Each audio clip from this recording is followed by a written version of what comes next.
How do you manage to get into the role though? Like with all the make-believe stuff all around you? Well, that's what's cool. It's very close to, it's closer to theater because you have to, I mean, motion capture, you really have to fucking commit.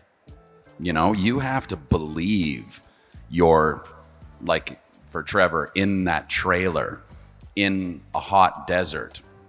Because you're in a studio that's as cold as this, like you're freezing, and it's literally made out of, you know, boxes, like not Apple boxes. What are they fucking called? You know, just like crates and tape and metal bars and stuff like that. So you really, I don't know if it's underappreciated or under-recognized, and I know Andy Serkis has done a lot to sort of bring the idea of motion capture being he's fucking incredible. the same as acting. He's incredible. And even sometimes more so, because you truly have to commit to a world that you don't see. Although as the technology progressed, it was kind of interesting.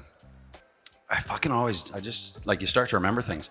We would have, so when you came onto the onto the set, which is just this big warehouse, you would have a screen, probably like maybe as big as one of these ones.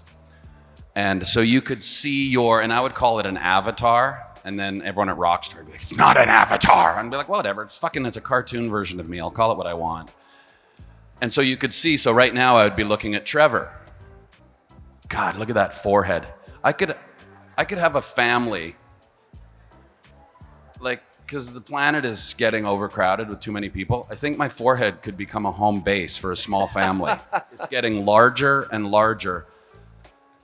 God, fuck, horrible. So imagine that, not that, but what I'm talking about. And you would see the Trevor.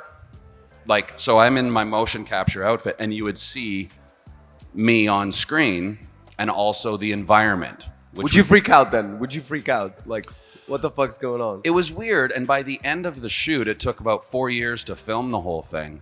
By the end, it was our faces as well. The technology had already progressed that much. So basically you would see, like, what I'm looking at is I would see the set. I would see the trailer, and the real world would be there. So you'd get a sense of where you are. But then they would turn that off because you know, people would end up just watching themselves and like, cool, what am I doing?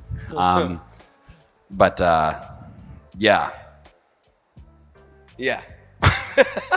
I feel like I just had a mini stroke. Do we know where we are now? Where are we? I just had a stroke. Great. Add that to the fucking list. Oh.